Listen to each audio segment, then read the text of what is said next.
Hello అండి Ashok garu. Hello అండి. మొన్న ఏషియా కప్ మ్యాచ్కి సంబంధించి పాక్ ప్లేయర్ హ్యారిస్ ఒక నంబర్ చూపిస్తూ బౌండరీ దగ్గర ఒక యాక్షన్ చేశాడని, చాలా మంది దాన్ని ఓవర్ యాక్షన్ చేశాడు అని అంటున్నారు. ఏంటి ఆ నంబర్ సింబల్ ఏంటి, ఎందువల్ల చూపించాడు, ఏమై ఉంటుంది? బేసిక్గా హ్యారిస్ రౌఫ్ చూపించిందంటే ఇలా చూపించాడు అంటే 6 అని అర్థం. ఈ 6 అనే అర్థం చాలా మందికి తెలియట్లేదు. మన వాళ్ళందరికి కూడా ఏంటి 6 ఇట్లా ఎందుకు చూపించారు, బౌండరీ దగ్గర ఉండి ఇలా చూపించాడు కదా, అది 6 ఏమో అని అనుకుంటున్నారు. కానీ ఇది ఏదైతే ఉందో అతను చూపించినట్టు ఈ సింబల్ ఏంటంటే, ఇది 6 ఏంటంటే మనకి ఆపరేషన్ సింధూర్కి సంబంధించి ఏదైతే పహల్గామ్లో ఉగ్రదాడి జరిగిందో, దాడిలో మన భారతీయులందరూ చనిపోయిన తర్వాత మనం వాళ్ళ మీద ప్రతీకార చర్యలు తీసుకోవడానికి ఆపరేషన్ సింధూర్ని స్టార్ట్ చేశాం. సింధూర్ని స్టార్ట్ చేసిన టైంలో మన ఆర్మీ వాళ్ళందరూ కూడా పాకిస్తాన్కి సంబంధించిన ఉగ్రమూకలు ఏదైతే ఆ ప్రదేశంలో ఉన్నారో వాళ్ళందరి మీద దాడులు చేశారు. చాలామంది చనిపోయినటువంటి పరిస్థితిని కూడా మనం చూస్తూ వచ్చాం. ఆ టైంలో మనకి పాకిస్తాన్కి యుద్ధం జరుగుతున్నటువంటి సంఘటన ఏదైందో, అప్పుడు పాకిస్తాన్ ఆర్మీ మనం ఇండియాకి చెందినటువంటి 6 ఫైటర్ల జెట్లని కూల్చేసామని చెప్పేసి ఒక ప్రకటన చేసుకుంది. వాళ్ళే ఒక ప్రకటన చేసేసుకున్నారు. ఇండియాకి సంబంధించిన 6 ఫైటర్ల జెట్ని మనం ప్రకటన కూల్చేసాము, వాళ్ళు మనం ఏం కూల్చలేకపోయారని చెప్పేసి చేసుకున్నారు. అంటే 6-0 అనమాట. పాకిస్తాన్ 6 ఫైటర్ల జెట్ భారత్ కూల్చేసింది, ఇండియా ఒక్క ఫైటర్ జెట్ని కూడా కూల్చలేదని చెప్పి చూపించారు. సో దానికి ప్యారలల్గా ఆయన ఇట్లా సింబల్ చూపిస్తూ 6-0 అంటూ కూడా నిన్న జరిగినటువంటి మ్యాచ్ అంతా కూడా జరుగుతున్నప్పుడు ఆ చివరిలో ఆ ఫ్రస్ట్రేషన్ ఉంటుంది చూసారా, ఓడిపోయే ఫ్రస్ట్రేషన్లో ఏం చేయాలో అర్థం కాక ఇలా సింబల్ చూపిస్తూ వచ్చారు. దీనికి ముందు కూడా పాకిస్తాన్కి సంబంధించిన ఉమెన్ క్రికెట్ టీంకి సంబంధించిన ఒక ప్లేయర్ కూడా ఇలానే చేస్తారు. హ్యారిస్ రౌఫ్ ఒక్కడే కాదు, గతంలో కూడా చాలామంది చేస్తూ వచ్చారు. దీని అంతటికి వీళ్ళ కడుపు మంట ఏంటంటే, మన వాళ్ళు షేక్ హ్యాండ్ ఇవ్వలేదు.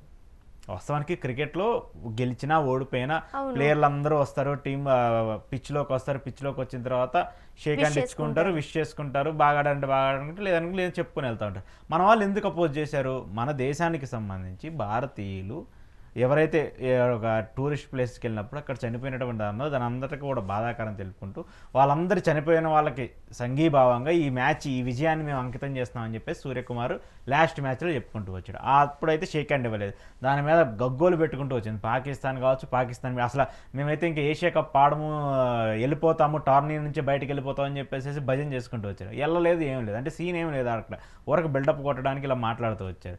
ఒకసారి గెలిచి ఏమన్నా చేస్తారా? గెలిచి ఏం లేదు. ఇప్పటి వరకు మనం ఏషియా కప్లో 7 మ్యాచ్లు ఆడితే 7 మ్యాచ్లు మనమే గెలిచాం, వాళ్ళు గెలిచింది ఏం లేదు, 0 గుడ్డి 0. ఇందాక అతను చూపించాడు కదా ఇట్లా, అట్లాంటి గుడ్డి 0నే వాళ్ళకి కూడా వచ్చింది, పాకిస్తాన్కి కూడా. ఇప్పుడు ఈ 6 అనే దాన్ని వాళ్ళే ప్రొటెక్ట్ చేసుకున్నారు. సరే, నిజంగానే 6 ఫైటర్ల జట్లను మనం ఏమైనా కూల్చారంటే అది కూడా లేదు.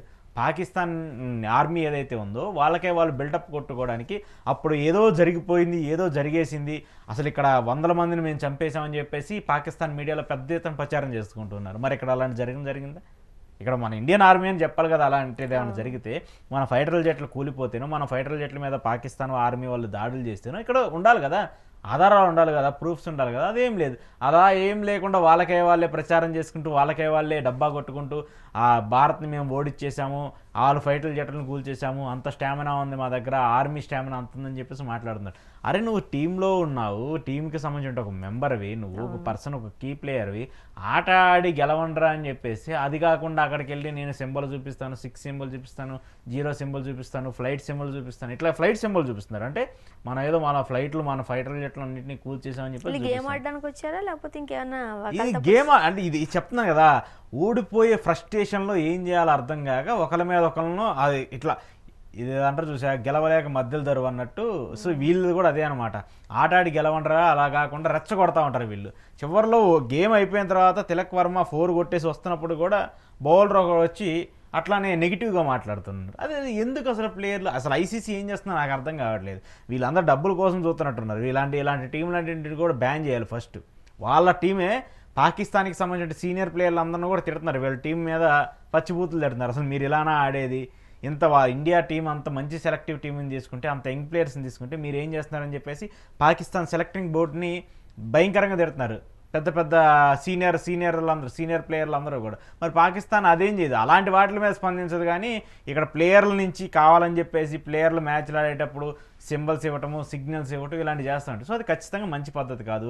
దాని మీద మీరు ఏదో రెచ్చగొట్టినంత మాత్రాన మా వాళ్ళు రెచ్చిపోయి మీతో గొడవ మీలాంటి మూర్ఖులతో గొడవ దిగటం అంత దరిద్రం ఇంకోటి ఏదో ఉండదు. అసలు యాక్చువల్గా మేము వాళ్ళని మట్టు పెట్టేసాము, ఇలా చేసేసాము, అలా చేసేసాము అని చెప్పుకుంటే దేశాలు గొడవలు పక్కన పెట్టండి, అక్కడ పోయేది అమాయకుల ప్రాణాలు.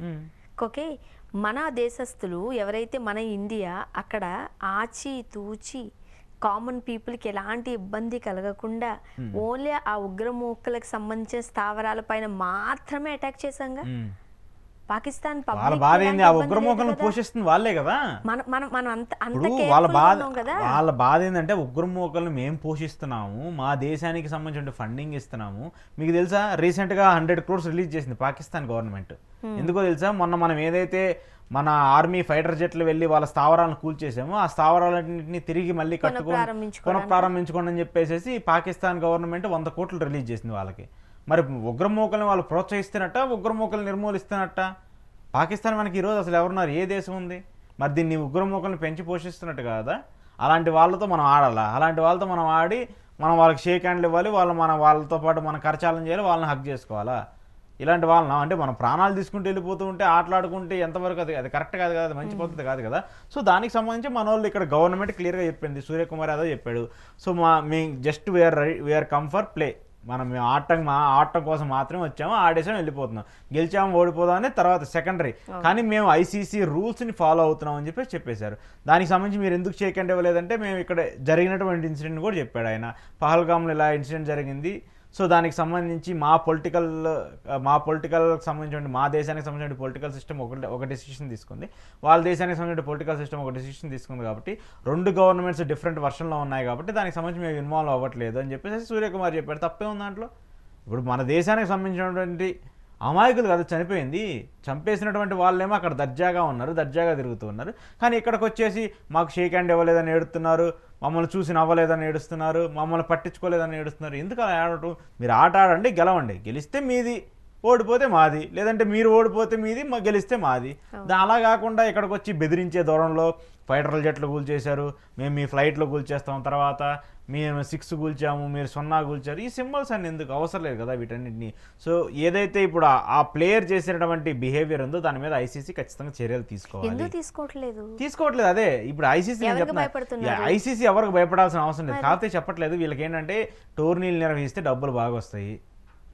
ఇప్పుడు ఇండియా బాయ్కాట్ చేసింది అనుకోండి, ఏషియా కప్లో టాప్ టీం ఇండియా, ఆ తర్వాత పాకిస్తాన్, బంగ్లాదేశ్, శ్రీలంక వీళ్ళందరూ ఉంటారు.